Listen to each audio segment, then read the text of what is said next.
10-10 लाख 15-15 लाख की डिमांडें चल रही हैं। निकाह इतना मुश्किल कर दिया है, जैसे कहते हैं ना लोग, इतना मरना मुश्किल नहीं जितना लोगों ने जीना मुश्किल कर दिया है। ये कड़वी सच्चाई है, कड़वी सच्चाई है। पहले लोग मरने से डरते थे, अब जीने से डर लगता है, जीने से डर लगता है। मैं कहता हूं बेटों को मौलवी बनाओ, क्या फायदा होगा? 5,000 कमाएगा, 8,000 कमाएगा, 20,000 कमाएगा, बस ये सोच के बेटों को मौलवी नहीं बनाते। मैं कहता हूँ खुदा की कसम, अगर बेटे मौलवी हो जाएं तो फिर नूरे मुजस्सम की तरह सबके निकाह आसान होने लग जाएंगे। अगर इतनी कमाई वाला बंदा अगर दुनियादार हो ना तो क्या क्या मांगता है? जनरेटर भी देना, एसी भी देना, इन्वर्टर भी देना, एक चलाने वाला भी देना, भैंस भी देना, भैंस को चराने वाला भी देना। इतनी कमाई अगर बंदे को हो जाए तो बेटी वाले का भेजा खा ले। लेकिन मैं मुबारकबाद पेश करता हूं नूरे मुजस्सम को, भाई आपने जो ये नेक काम किया ना, ये जो नेक काम किया ना, निकाह सस्ता करके जमाने को बताया गया कि मोहम्मद से वफातू ने तो हम तेरे हैं, ये जहां चीज है क्या लोहो कलम तेरे हैं। आप निकाह आसान करो, वरना मुश्किल होता जा रहा है यार। बेटियों को पालना मुश्किल हो जाता है। जिसके घर में 4 बेटियां होती हैं, 3 बेटियां जिसके घर में होती हैं, उस बाप से पूछो कितना थक के शाम को आता है। कभी माथे पे पसीना, कभी आंख में आंसुओं के कतरे हुआ करते हैं। बेटियां खाना देती हैं, बाप खाने के लिए बैठता है, आधी भूख खा के उठ जाया करता है। फिर बेटियां पूछा करती हैं, अब्बा हो क्या गया, तेरी खुराक तो 5 रोटी थी, आज 2 रोटियों पे हाथ क्यों समेट लिया। बेटी का चेहरा देख के बाप चुपचाप उठ के चला जाता है। फिर अम्मी पूछा, माँ बेटियां पूछती हैं, अम्मी आज अब्बा ने आधा खाना क्यों खाया है। माँ रोने लग जाती है, कहती बेटी उसको ये फिक्र सता रही है, अल्लाह ने 3 बेटियां दी हैं, कैसे रुखसत किया जाएगा। अभी मैं रास्ते से गुजर रहा था, मैंने अमीर की बेटी की बारात देखी है, मैंने देखा है कि जहेज में दुनिया भर की दौलतें थी, उसमें भी बेटे वाले ताने दे रहे थे, दुनिया भर के खाने में आइटम थे, फिर भी लोगों की ज़बानें बंद नहीं हो रही थी। का इस फिक्र ने मार डाला है, अगर खाने में कमी हो गई तो पूरी जिंदगी मेरी बेटियों को ताने दिए जाएंगे। अगर जहेज में कमी हो जाएगी, मेरी बेटी दुनिया में कैसे जिएगी। ये फिक्र बाप को मार देती है। और हम कहते हैं हम जी ठेकेदार हैं, हम प्रधान हैं, 15 लाख नहीं मिले तो नाक कट जाएगी, 20 लाख नहीं मिले तो मूंछ का चिराग बुझ जाएगा।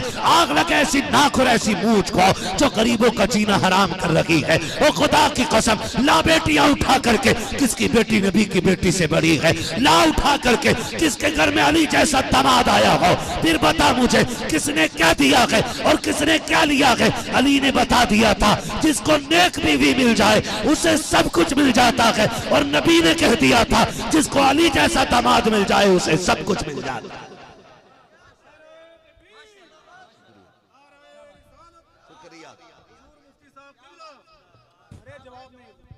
भाई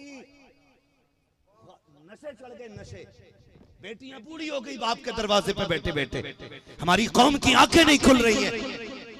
मैंने पहले भी एक बात कही थी और आज फिर कह रहा हूं, आज जो इर्तिदाद का बाजार गर्म है ना कहीं इसके हम ही जिम्मेदार हैं। हमने निकाह अगर आसान किए होते तो हमारी बेटियां धर्म छोड़ के इधर उधर नहीं जाती, बेटियां गैर मुस्लिम होती रही और हमारी कौम मेलों में तमाशों में नचनियों पे पैसे लुटाते रहे। ये कंडीशन हमारी कौम की है। ओ भाई, निकाह इतने आसान कर दो कि बेटियां मुसल्ले बिछा के कहा करें, मालिक शुक्र है तूने मदीने वाले की उम्मत में पैदा कर दिया। यहाँ बेटियां बोझ नहीं समझी जाती, यहाँ बेटियां रब की रहमत समझी जाती। ऐसे काम कर जाओ, मुश्किल हो जाता है, मुश्किल हो जाता है। एक बाप ना बेटी को मुश्किल से जवान कर पाता है, फिर रोता है उसकी जवानी देख, फिर रोता है, लोग पूछते हैं क्या हुआ क्या हुआ, और फिर हालात देखिए। पहली बात तो निकाह इतना मुश्किल कर दिया हम लोगों ने, इतना मुश्किल कर दिया कि बेटियों के बालों में सफेदी आ गई। हमने IAS IPS और MBBS PUMS, हमने LLB BA, हमने ये रिश्ते तो तलाश किए, लेकिन हमने कुरान वाले रिश्ते को इज्जत नहीं दी। मैं गलत कह रहा हूं? अगर शरीफ की बेटी है, पर्दे में रहती है, बाहया है, इज्जत की मुहाफिज है अपनी, और जब रिश्ते की बात आती है तो लोग नजरअंदाज कर जाते हैं। अमीर की बेटी है, 1000 दाग भी लगे दामन पे, तो लोग कहते हैं नहीं नहीं 10 लाख मिल रहे हैं, बेटी अच्छी है। भाई यहाँ बेटी अच्छी नहीं, यहाँ पैसा अच्छा है, और वहां बेटी अच्छी थी, वहां दौलत अच्छी नहीं मिल रही। हमने जो बहुत ऊंचा देखना शुरू कर दिया है, इस ऊंचे देखने ने हमारी कौम का बेड़ा गर्क कर रखा है। लड़की वाला ये सोच रहा कि मुझसे ऊंचा रिश्ता मिले, और लड़के वाला ये सोच रहा मुझसे ऊंचा घर मिले।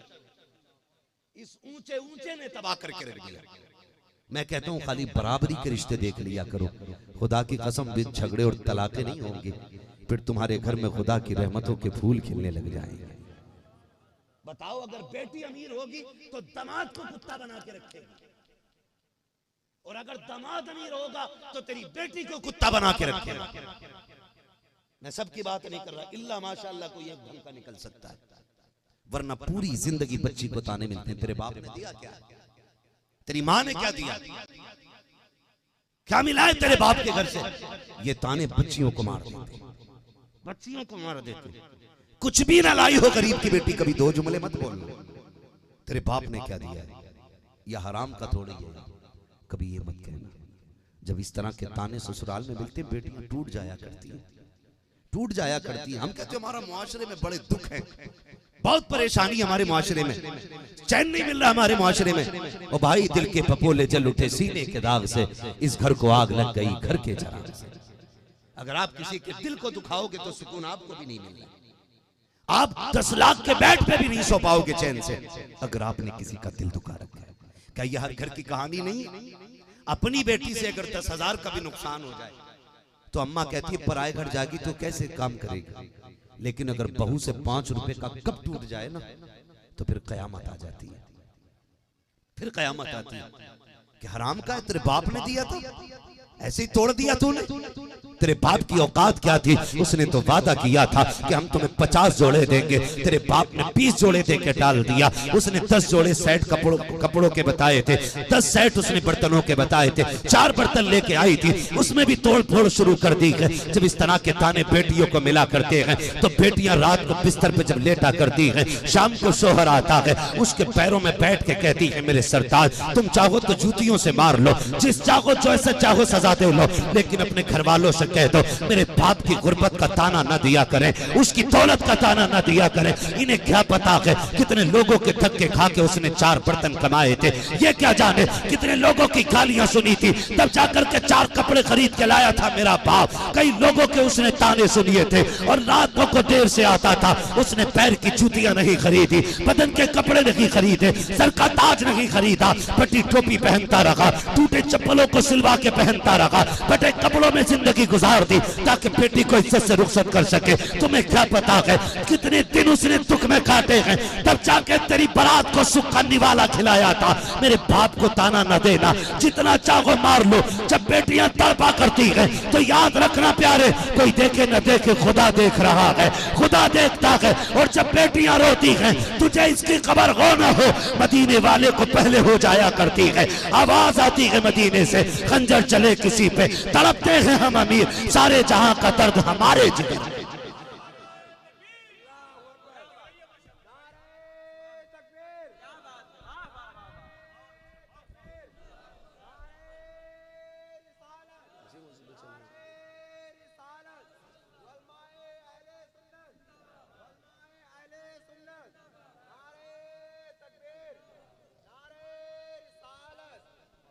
थक गए आप लोग?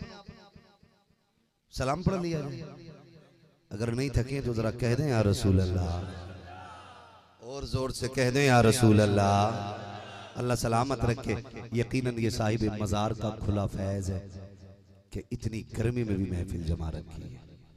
हाँ, इतनी गर्मी में भी महफिल जमा रखी है। अल्लाह सलामत रखे आप सारे लोगों को, अल्लाह बरकत अता फरमाए। मैं जो बात अर्ज कर रहा था, खाली जब रिश्ते किया करें ना हम रिश्ते, तो कुरान वाली बेटियां तलाश किया करें, कुरान वाली बेटियां, कुरान वाली बेटियां।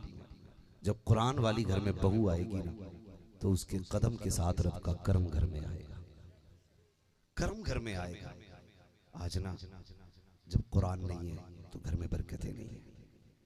पहले के लोग देखो आप, 90-90 साल की बूढ़ी औरतें हो जाती थी, लेकिन हर घर से सुबह फजर के बाद कुरान की तिलावत की आवाज आती थी। हाँ, मैंने खुद ऐसी बूढ़ी औरतें देखी है कि जिन्होंने 90 साल की उम्र तक में चश्मा नहीं लगाया, और बिना चश्मे के कुरान पढ़ा। जब उनसे पूछा गया राज क्या, कहने लगे जब से होश संभाला है हमने कुरान पढ़ाना नहीं छोड़ा है। पता ये चला पाबंदी से कुरान पढ़ता है उसकी नजर कमजोर नहीं होती, नजर कमजोर नहीं होती है। जिसकी जिंदगी सीरियल पे गुजर गई 20 साल में चश्मा लग गया, 20 साल में ये मोटे लेंस का चश्मा, क्या हो गया? का घर में टीवी लगी थी ना तो उसी के आगे तकिए डाले ठुड्डी बनाए बैठे रहते थे। आज आंखों की रोशनी चली गई।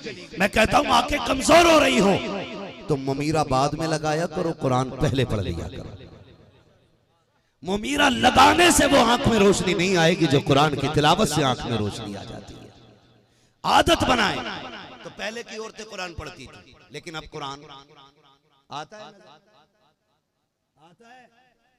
जिस शौहर को सुबह ड्यूटी पे जाना है वो बीवी से उठा के कहता है ना कि नाश्ता बना दे, उसने कहा तू 3 बजे सोया तो मैं 4 बजे सोई, मेरी नींद पूरी नहीं हुई है, जा या तो खुद बना ले या होटल से लेके खा लेना। ये कंडीशन है घरों की है। ओ भाई घर के अंदर बीवी लेके आइए, बेवा मत लेके आइए। बीवी लेके आइए, बेवा मत लाइए। बीवी वो होती है जिसे शौहर की फिक्र होती है और बेवा वो होती है जिसे किसी की फिक्र ही नहीं होती। तो जो कुरान वाली औरतें होती हैं वो फजर में उठती है, मुसल्ला बिछाती हैं, नमाज पढ़ती हैं, फिर कुरान पढ़ती हैं और उसके बाद अपने घर वालों के लिए खाने पीने का इंतजाम करती हैं। फिर जब कोई औरत कुरान पढ़ के खाना बनाती है ना तो अल्लाह उसके हाथों में बरकत अता फरमा देता है, हाथों में बरकत अता फरमा देता है। हाँ, जिसके सर पे दुपट्टा नहीं, जिसे कुरान नहीं आता, आटे में हाथ डाल दिया, बिना वजू के चूल्हा जला दिया, बगैर अल्लाह का नाम लिए खाना पकाने बैठ गई। बताओ उस खाने को खाने के बाद किसका बेटा वली होगा, किसकी औलाद वली होगी? जिस खाने पे एक बार बिस्मिल्लाह नहीं पढ़ी गई, नंगे सर जिस खाने को बनाया गया, फिर उस घर के अंदर वली पैदा होंगे, सलाहुद्दीन अय्यूबी पैदा होंगे? नहीं। अपने घरों के अंदर बहन बेटियों से कहो कि कोई भी खाना बिना बिस्मिल्लाह के नहीं बढ़ाना है। जब भी दस्तरखान पे लगाया करो पहले हुजूर पे दुरूद पढ़ा करो, फिर खाना निकाला करो। अल्लाह एक एक लुकमे के अंदर इश्क़ रसूल की कशिश पैदा फरमा दे। लेकिन ये कब होगा? जब हमारी बहन बेटियां पढ़ी लिखी होंगी, पढ़ी लिखी होंगी। हमने कुरान को इज्जत ही नहीं दी। हम तो ये कहते हैं भाई बीए पास है कि नहीं, बेटी ने कुरान पढ़ा के बस खाली कुरान ही पढ़ाया, खाली समझ रहा है इसको। मर गया ना तो यही कुरान काम आएगा। तेरी IAS IPS बीवी तेरे काम नहीं आएगी, यही कुरान काम आएगा और इसी का पढ़ना काम आएगा। लेकिन हमने जो तरजीह दी है ना सारी खाली डिग्रियों को तरजीह दी है। सोचे जरा, हुजूर का जमाना है, दीनदारी किसे कहते हैं? हुजूर का जमाना है। शोहर परदेश जाने लगा, कहने लगा शरीक हयात मैं परदेश जा रहा हूं, इतना सा काम करना है कि मेरी इज्जत की हिफाजत करनी है। क्या करना है? क्या करना है? मेरी इज्जत की हिफाजत करनी है। क्या करना है मेरे सरताज का? मेरी इजाजत के बगैर मेरी चौखट से कदम नहीं निकालना। समझ गए इतनी बात? मेरी इजाजत के बगैर मेरी चौखट से कदम नहीं निकालना। आज का माहौल क्या है? मियां गए कमाने, बीवी गई लुटाने। हाँ, ये सच्ची बात है। कुछ लोग इसलिए भी चुप बैठे कि ये बात मेरे पे सच्ची ना हो जाए। तहकीक करना, ये कमाई में बेबरकतियां की। कह के गया कि जब तक मैं ना जाऊं मेरी इजाजत के बगैर घर से कदम ना निकालना। शोहर गया, चंद दिन गुजरे, इत्तेफाक से दरवाजा बजा। अंदर से आवाज आई, कौन है? कहा तेरा भाई हो। कहा क्यों आए हो? कहा अब्बा ने बुलाया है, तबीयत बहुत खराब है। बच्ची ने कहा भाई मजबूरी है, मेरे शोहर ने मना किया है, उनकी इजाजत के बगैर मैं घर से कदम नहीं निकाल सकती। सुने कान खोल करके, अंदाजे बयां मेरा बहुत शौक नहीं है, शायद कि उतर जाए तेरे दिल में मेरी बात। ये चंद दिन की वाह बख्शिश का सबब नहीं बनेगी। अल्लाह करे किसी एक घर में अगर हया के पर्दे जम गए ना तो समझ लेना आपका बुलाना कामयाब, मेरा आना कामयाब हो गया। कहा कि मेरे शोहर ने मना किया है। भाई ने कहा अब्बा का हुक्म था, मैं इसलिए चला आया। कहा जाके कह देना मेरे बाप से कि महबूब ने फरमाया कि अगर खुदा के बाद किसी को सजदा करने की इजाजत होती तो मैं बीवियों को हुक्म देता कि वो अपने शोहर को सजदा करें। मैं उसकी इजाजत के बगैर घर से नहीं निकलूंगी। ये कह के ना भाई को रुखसत कर दिया। चंद दिन गुजरे, तबीयत ज्यादा सीरियस हुई। बाप रोने लग गया, कहा लख्त जिगर नूरे नजर एक बार और चला जाना, मेरी बेटी से जाके कह दे बाप के आखिरी अय्याम है, हो सके अगर बात करना चाहती है ना तो आके बाप से मुलाकात कर ले, हो सकता है तुझसे बात हो जाए, वरना अगर अब ताखीर की तो शायद कभी जिंदगी में बाप का चेहरा ना देख पाए। ये कह के बेटे को भेजा गया। बेटा फिर दरवाजे पे आया, बहन ने फिर आवाज दी, कौन आया? कहा तेरा भाई आया है। कहा अब किस लिए आए हो? कहा भैया अब्बा चंद लम्हों के मेहमान है, आखिरी लम्हे में तुझे देखना चाहते हैं। बच्ची रोने लग जाती है। कहा मेरे भाई अगर शोहर की इजाजत होती पूरी जिंदगी बाप के दरवाजे पे बैठ के गुजार लेती, लेकिन माफ कीजिएगा मेरे शोहर ने इजाजत नहीं दी है और मैं सिर्फ अपने अरमान की खातिर, अपने बाप की खुशियों की खातिर मुस्तफा की शरीयतों की हदों को नहीं तोड़ सकती हूँ। ये कह के बच्ची ने दरवाजा बंद कर दिया। मामला ये हुआ कि बाप का इंतकाल हो जाता है। चंद लोग इकट्ठा हुए, बातें होने लग गई कि फला बेटी नहीं आई है, उसको बुलाने भेजा गया, फिर भी नहीं आई। लोगों ने बातें करना शुरू कर दी। फिर किसी अक्लमंद ने कहा चलो वो तो नहीं आई है, जनाजे को उसके दरवाजे तक ले जाया जाए ताकि वो वहां बाप के चेहरे को देख ले। हद तो ये है कि जनाजा तैयार हुआ, उसके दरवाजे पे रखा गया। फिर आवाज दी बेटी अब तो निकल के आ, जब बाप दरवाजे पे आ गया है अब तो आके देख ले, बाप जनाजे पे है, एक बार आके चेहरा देख ले। उसने चीख मार के कहा था अगर चेहरा ही दिखाना है तो मेरी दहलीज के अंदर लेके आ जाइए, मैं शौहर की मर्जी के बगैर इसकी हदों को पार नहीं कर सकती हूँ। तो जनाजा अंदर गया, लोगों ने देखा बेटी ने बाप का चेहरा चूमा, फिर तलवों में जाके बैठ जाती है और रो के कहती मेरे परवरदिगार ये कोई अजनबी नहीं है, ये कोई दूर का रिश्तेदार नहीं है, ये मेरा वो बाप है जिसने मुझे लुक़मे खिला के पाला है, जिसने मुझे मेहनत की कमाई खिलाई है। ये मेरे परवरदिगार ये कोई दूर का रिश्तेदार नहीं, मैं इसकी बेटी लगती हूँ, ये मेरा बाप लगता है। ये मेरे मौला ये मुझे बुलाता रहा लेकिन मैंने तेरी शरीयत की पासदारी के लिए अपने बाप की ना मानी। मेरे परवरदिगार मैं कुछ और नहीं मांगती हूँ, इसके सदके में मेरे बाप की मग़फ़िरत फरमा दे। जितना कहा है उसके बाद जब जनाजा उठा है, लोगों ने चंद दिन के बाद देखा यही बाप जन्नत की बहारों में टहल रहा है। कहा कैसे बख्शे गए? कहा अमल तो ऐसे नहीं थे, अल्लाह ने एक बेटी के सदके में मेरे भी गुनाहों को माफ फरमा दिया। ये तो बाप की बख्शिश का सहारा बन जाती है। ओ भाई बेटियों को नेक बनाओ, बेटियों को नेक बनाओ, बेटियों को अच्छा बनाओ। नौजवानों आपसे गुजारिश है रिश्ते किया करो ना तो दौलतदार देख के नहीं, दीनदार देख के रिश्ता किया करो, ताकि गरीब को अपनी इज्जत पे नाज हो, कमजोर को अपनी पाकीज़गी पे नाज हो। जानते हो, गौर से सुनना मेरी बात, सच्चाई ये है अगर हुजूर चाहते तो बेटी को जहेज में कुछ भी दे सकते थे। हुजूर जो चाहते वो दे देते, जो चाहते वो दे देते, लेकिन चंद मिट्टी के बर्तन, एक खजूर की बंदों की पत्तों की चटाई, एक छाल भरा गद्दा और एक मशकीजा, एक प्याला दे के बेटी को रुखसत किया। रुखसत करने लगे, अबू बकर सिद्दीक आ गए, या रसूल अल्लाह बेटी को रुखसत कर रहे हैं। अबू बकर को नहीं बताया, क्या करते? कहा मेरी कोशिश ये थी कि जैसे शान वाले बाप की बेटी है ना तो वैसा जहेज भी शान वाला दिया जाता। ये कौन कह रहे हैं? अबू बकर सिद्दीक कह रहे हैं। हुजूर फरमाते हैं अबू बकर मैं चाहता अपनी बेटी को हीरे जवाहरात दे देता, लेकिन जानते हो मैंने इसलिए अपनी बेटी को चंद मिट्टी के बर्तन दिए गए ताकि कल अगर अमीर की बच्ची अपने जहेज पे नाज करे तो गरीब की बेटी मुस्तफ़ा जाने रहमत की सुन्नत पे नाज करने लग जाए। सिर्फ इसलिए कहते मैं खाली हाथ भेज रहा हूँ। जानते मेरे महबूब के पास क्या कमी थी बताइए? दो जहां की नेमतें हैं उनके खाली हाथ में।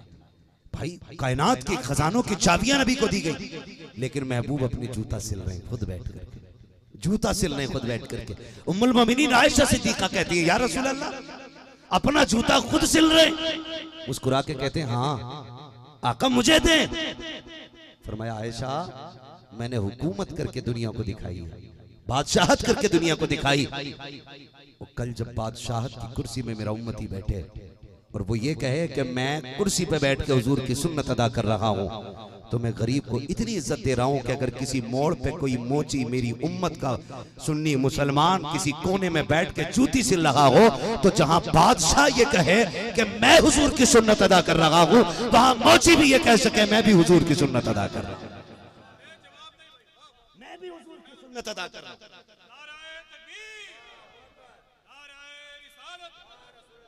ऐसे निभाया गया मेरे नबी ने उम्मत को, ऐसे निभाया मेरे नबी ने उम्मत को। आज घरों में निभाना तैयार नहीं, घरों में निभाने के लिए बंदा तैयार नहीं है। सगी बेटी को 4 व्हीलर देते वक्त ये नहीं सोचता कि कल सगी भतीजी को क्या दिया जाएगा। हाँ, स्टैंडिंग में खाना दे करके 4 व्हीलर दे करके अपनों के बीच बैठ के कहता जी बड़े सुख में बीत गई शादी। और यार तूने 4 व्हीलर दे करके अपने भाई की मुश्किलें बढ़ा दी। अब वो हिसाब लगा रहा है कि भाई ने 4 व्हीलर दिया 8 लाख की, कम से कम 4 लाख की मैं भी दे पाऊं, लेकिन इतना कमजोर नहीं दे पा रहा है। अगर नहीं देता है तो नाक कटती है, देने के लिए कुछ है नहीं। तो तेरी एक 4 व्हीलर की वजह से भाई की कितनी बेटियों के बाल सफेद होंगे, कोई हिसाब लगाया हमने?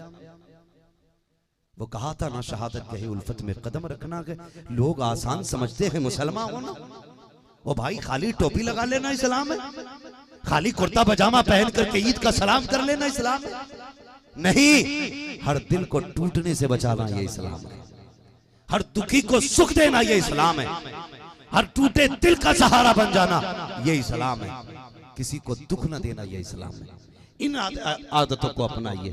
अगर आपको रब ने दौलत दी है, आपका भाई गरीब है, तो मत दे अपनी बेटी को 8 लाख की गाड़ी, 2-4 लाख की गाड़ियां ले। बेटी को भी रुखसत कर दे, गरीब भतीजी को भी रुखसत कर दे।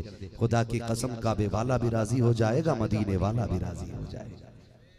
करेंगे इंशाअल्लाह, ऐसा करेंगे, जहेज की डिमांड करेंगे, बोले करेंगे जहेज की डिमांड। बचे ये जो दौलत मांग के लोग लाते ना, ये इज्जत नहीं है, ये जहन्नम का ईंधन है, ईंधन। लिख के ले लो इसको, मरोगे तो यही तुम्हें जहन्नम में ले जाने के लिए काफी होगा।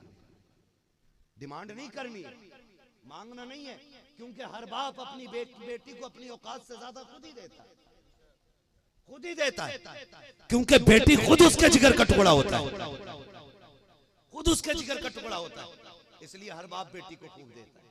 तो आप जो है ना, डिमांड बढ़ा करके किसी की मुश्किलें ना बढ़ाएं, किसी की मुश्किलें ना बढ़ाएं। अल्लाह करे जब आप इसी तरह उर्स सजाया करें ना, तो इसी तरह हुजूर की महफिलें सजाया करें, ताकि हमारी कौम को एक सच्चाई का पैगाम पहुंचे। आज नहीं, कल नहीं, परसों नहीं, आने वाले वक्त में कभी ना कभी किसी के दिल में तो तब्दीली आएगी।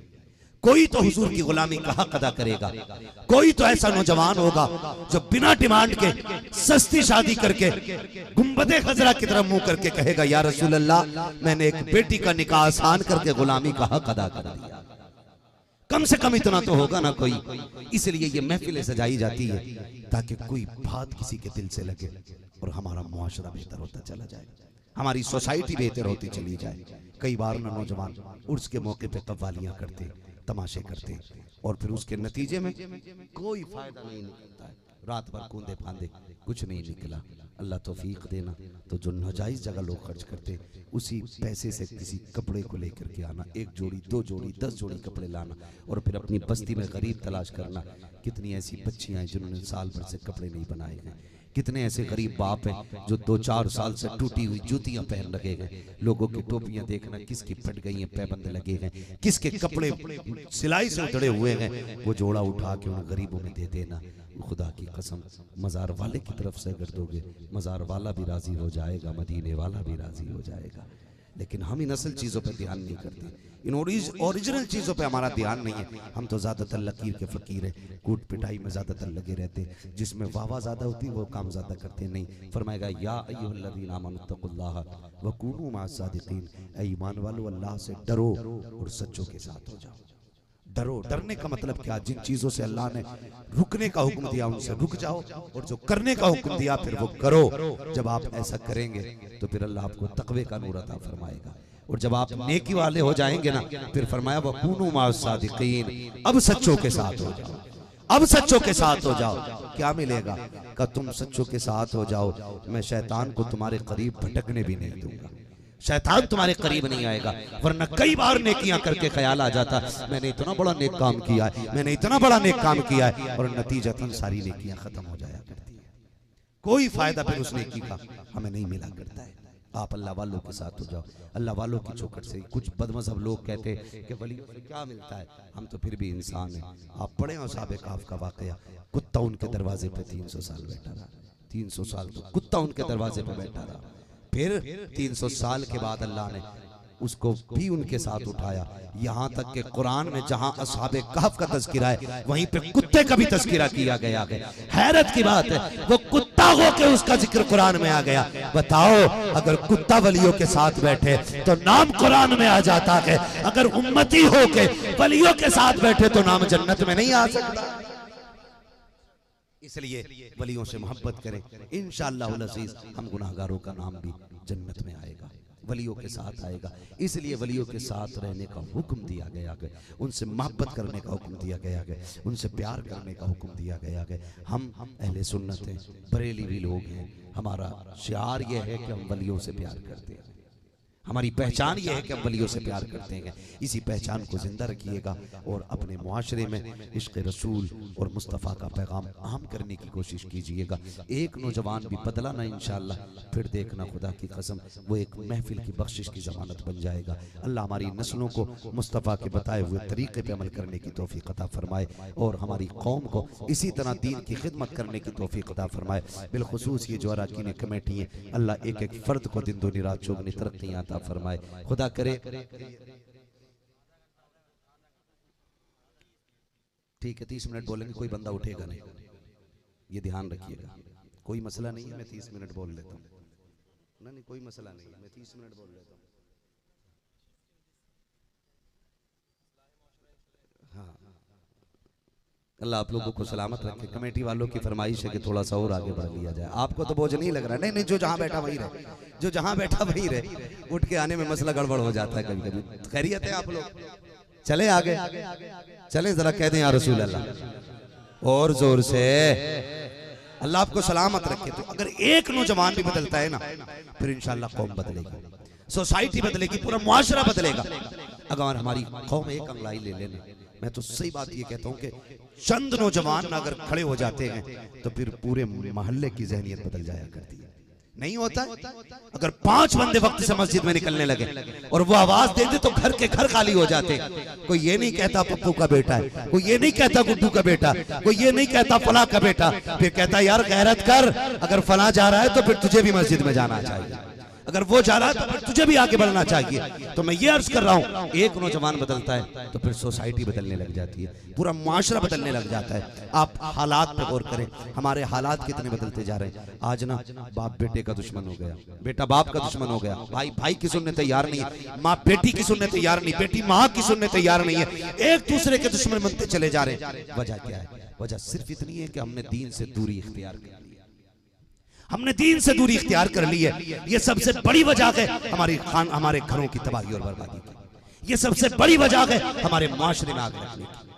आज कोई अपनी जिम्मेदारी अदा करने को तैयार नहीं, कोई अपनी जिम्मेदारी अदा करने को तैयार नहीं है। बच्चे सोते उठ जाते तो माया भी कम नहीं है, वो उन्हें गोद में लेने तैयार नहीं है। मोबाइल बजाया, टिंटना मंटना दे दिया, फिर अपने आप लग गई कि बच्चों के लिए मैं इधर उधर बातें करने के लिए। और मेरी कौम का नौजवान जब इसे भी नींद नहीं आती है तो इसने भी मोबाइल चलाया और 3 बजे तक कभी यूं देख रहा है, कभी यूं देख रहा है, कभी मुंह टेढ़ा करके, कभी खुद टेढ़ा होकर के, फिर जब टूट जाता है फिर मरता रहा। जो 3 बजे सोएगा वो फजर में उठेगा, उठेगा? बोले जरा, उठेगा? नहीं उठेगा ना। 3 बजे सोने वाला कम से कम 10 बजे उठेगा जाकर, और जब 10 बजे उठेगा तो फिर काम किस वक्त करोगे आप? बिजनेस का आगाज कब से होगा? क्या करेंगे हम लोग? आज अपनी जिम्मेदारी कोई पूरी करनी तैयार नहीं। महबूब ने फरमाया था जल्दी सोया करो और जल्दी उठा करो। करते हैं? आपको मैं मिसाल के तौर पे एक बात बता दूं, हम कलमा पढ़ने वाले लोग, रात के 1 बजे तक हमारी गलियों में नौजवान टहलते रहते हैं। होता है कि नहीं? ऐसा बताएं। 1-1 बजे तक हमारी गलियों में नौजवानों के चक्कर लगते रहते हैं। और इसके बरक्स दूसरी कौमों में आप जाके देखें, 10 बजे के बाद एक बच्चा तुम्हें गली में, किसी घर से आवाज नहीं आ रही होगी, एक चिड़िया का बच्चा 10 बजे के बाद नहीं बोलेगा। और हमारी कौम का नौजवान 10 बजे के बाद तो खाना खाने निकलता है। ये जिएगा 60 साल। 10 बजे के बाद खाना खाने निकल रहा है, 12 बजे लौट करके आ रहा है। क्या करके आए हो भाई? कि कुछ नहीं, बस थोड़ा टहलने गए थे। उन कौमों को देखो जिनका आईन, जिनका तरीका जिंदगी हमसे मजबूत नहीं है, लेकिन अमल में वो हमसे मजबूत होते जा रहे हैं।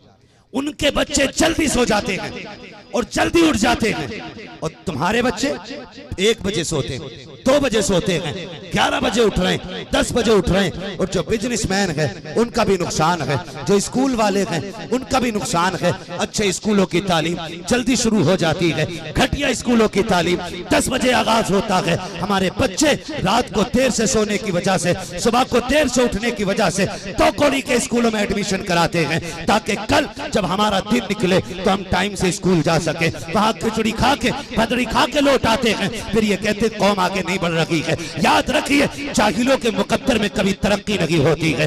आगे बढ़ना है तो तुम्हें काबिल बनना पड़ेगा, कामयाब बनना पड़ेगा, अच्छी तालीम हासिल करनी पड़ेगी, अपने बच्चों को वक्त से सुलाना पड़ेगा, वक्त से जगाना पड़ेगा। जब बच्चे अच्छी तालीम हासिल करते हैं, फिर वो इंटरव्यू में खारिज नहीं किए जाते हैं, फिर वो एग्जाम में नहीं निकाले जाते हैं। मेहनत करना तुम्हारा काम है, कामयाबी देना ये खुदा का काम।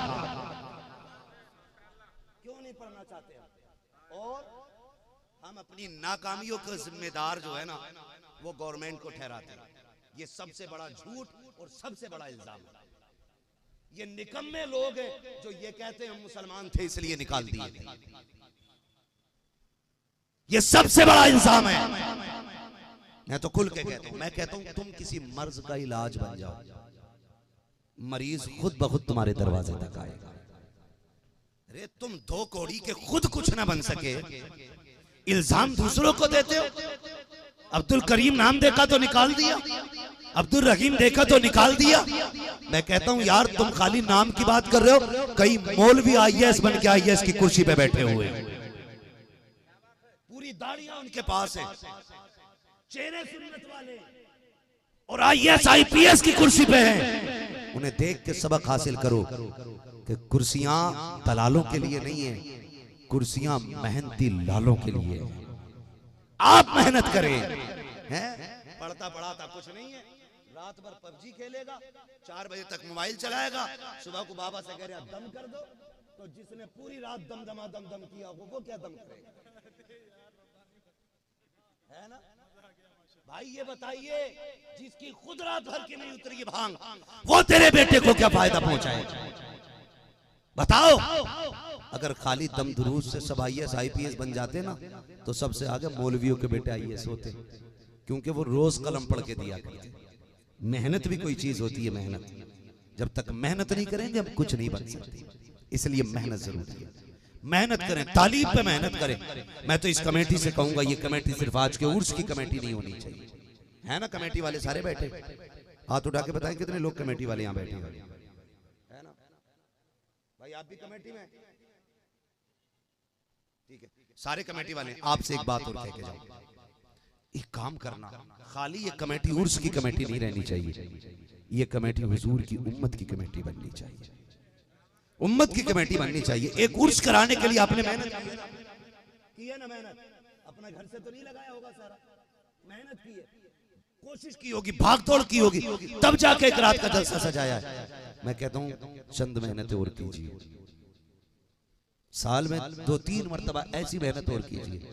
एक मेहनत इस नाम से कीजिए कि हमारी बस्ती में जो गरीब बच्चा पढ़ना चाहता होगा, फीस के लिए पैसा नहीं होगा, हमारी कमेटी मेहनत करके साल भर की फीस दे के उसको पढ़ाए। एक कमेटी ऐसी बनाइए, एक मेहनत ऐसी करे यही कमेटी कि पूरे गांव में देखे सबसे गरीब बच्ची कौन है। अगर अल्लाह तौफीक दे तो एक ऐसी मेहनत करके उस गरीब बच्ची के हाथ भी लेकर आइए।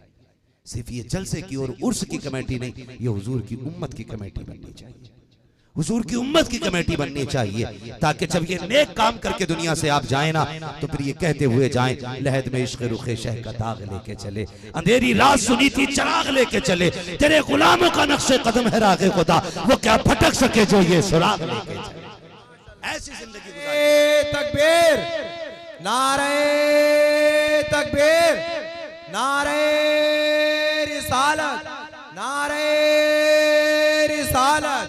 मुफ्ती साहब किबला, मुफ्ती साहब किबला, नारे तकबीर, नारे रिसालत। माशाअल्लाह करेंगे इंशाअल्लाह कमेटी वाले काम। आप मुझे दीनदार लगे क्योंकि इस नेक काम में आप लोगों ने बढ़ चढ़ करके हिस्सा लिया। उम्मीद है अगर इतना काम करेंगे तो इंशाअल्लाह और भी ज्यादा काम करेंगे ना इंशाअल्लाह। वादा करते हैं इंशाअल्लाह एक दूसरे की मदद करें, फिर मर के देखें आप दूसरों के काम आ जाएं। खुदा की रहमतें आपके काम आएंगी, आपके काम आएंगी, आपके काम आएंगी। आप न रात के अंधेरे में किसी गरीब की इज्जत बचा लें, अल्लाह कब्र के अंधेरे में आपकी इज्जत बचा देगा, आपकी इज्जत बचा देगा। कब्र के उजाले का इंतजाम करके चलना है। और यही महबूब अलैहिस्सलाम का किरदार था, सीरत थी। जिसे कोई मुंह नहीं लगाता था उसे मेरे नबी मुंह लगाते थे, जिससे कोई बात नहीं करता था मेरे नबी बात करते थे।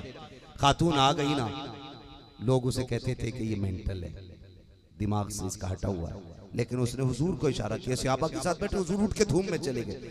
वो बातें करती रही, हुजूर खड़े रहे। सहाबा कहते हैं हम हैरत से देखते रहे। जब वो चली गई ना तो हुजूर के पास सहाबा आए, या रसूलुल्लाह इससे कोई मुंह नहीं लगाता और आप धूप में अपना इतना कीमती वक्त देते रहे। मुस्कुरा के कहने लगे जिसे कोई मुंह नहीं लगाता उसे आमिना का लाल मुंह लगाया करता है। अगर मैं भी इसको हटा देता तो इस गरीब का दिल टूट जाता। फरमाया मैं दिल तोड़ने नहीं आया, मैं टूटे दिलों को जोड़ने के लिए आया। मेरे महबूब ने टूटे दिल जोड़े हैं। तुम नहीं जानते हो कितनी बेटियों की आहें रात में अल्लाह के अर्श को छूती होंगी, कितनी गरीब बेटियां सिसकी भर के बाप की गुर्बत को रोती होंगी। आपसे इतनी सी गुजारिश है, आप अपनी बेटी को जहेज देना तो ज्यादा तमाशा ना करना, दिखावा ना करना, चौक में रख के मत दिखाना कि सेठ ने इतनी अलमारियां दी हैं, इतना बेड दिया गया, इतना फलाना डिमाका ये दिया है, मत दिखाना। इसलिए कि तेरे जहेज को देखने के लिए सिर्फ अमीर नहीं आते हैं, कितने फाके करने भी आया करते हैं, कितने फाके वाले भी आया करते हैं, कितने रक्शे चलाने वालों की बेटियां आती, कितने मजदूरों की बेटियां आती हैं। तेरी बेटी का जहेज देख के उनके दिलों में हसरत जागी और उनका बाप हसरत पूरी ना कर सका ना तो वो जीते जी मर जाएंगी। याद रख, तेरी दौलत तेरी बेटी को वो सुख नहीं दे सकती है जितने गरीब की आंख के निकले हुए आंसू तेरी बेटी को दुख दे सकते। इसलिए जहेज की नुमाइश नहीं करेंगे ना इंशाअल्लाह। जो भी देंगे आंखें बंद करके, मुट्ठी बंद करके अपनी बेटी को देंगे। न दिखाना है, न तमाशा करना है, न किसी के सामने रियाकारी करनी है। आपकी अपनी बेटी है, जो चाहो दे दो, कोई रोकने वाला नहीं है। दिखाने का क्या मतलब है? यही चाहते हो ना कि चंद दिन बातें हो जाएं, चौक में कोई कहे फलाने देखो क्या क्या दिया है, कितना कीमती जहेज दिया है। बेड देखने का था, कपड़े देखने थे, सिर्फ इतनी वाहवाह के लिए, सिर्फ इतनी वाहवाह के लिए नहीं यार। ये चंद दिन बाकी रहेगी, फिर खत्म हो जानी है। और जिंदगी ये लंबी जिंदगी है, 60 साल जिंदगी, 70 साल जिंदगी। एक तरफ से देखा जाए तो जिंदगी कुछ भी नहीं है, दूसरी तरफ से देखा जाए बड़ी लंबी जिंदगी है। इसको कदम कदम पे संभाल के रखना है, एक एक लम्हा संभाल के रखना है। किसी की आह लेके दुनिया से न जाना, किसी की बद्दुआ लेके न जाना, हो सके तो टूटे दिल की दुआ लेके चले जाना। तुम कब्र में बाद में पहुंचोगे, मदीने वाला आपकी कब्र में पहले तशरीफ ले आए। कम से कम ऐसा इंतजाम कर जाए कि हुजूर आपकी कब्र में तशरीफ ले आए। ये काम सबसे ज्यादा जरूरी है, ये काम सबसे ज्यादा जरूरी है कि हम अपनी कब्र का इंतजाम करके चलें। अल्लाह ताला मेरी कौम को और हम सबको कौम की खिदमत करने की तौफीक अता फरमाए। आज भी ऐसा नहीं है कि कसरत है, महंगाई बढ़ गई है तो दौलत बढ़ गई है, नहीं। आज भी गुर्बत है, आज भी तंगदस्ती है, आज भी परेशानियां हैं, आज भी बच्चियां रो रही हैं, आज भी बाप के सर पे बेटियां बोझ बन गई हैं, सिर्फ चंद अमीरों की वजह से। अल्लाह ने आपको बेड खरीदने का पैसा दिया है ना, तो बेटी वालों से मत मांगो। आपकी औकात अगर बाइक खरीदने की है तो लड़की की बाइक का इंतजार न करो। आप 4 बर्तन खरीद सकते हैं तो उसके जहेज का इंतजार न करो। आप अपने घर से ये इंतजाम करके किसी गरीब की बेटी को अपने घर की इज्जत बना लो। खुदा की कसम फिर देखना, तेरी बेटी जिस घर में भी जाएगी अल्लाह उसे शहजादियों वाली इज्जत अता फरमाए।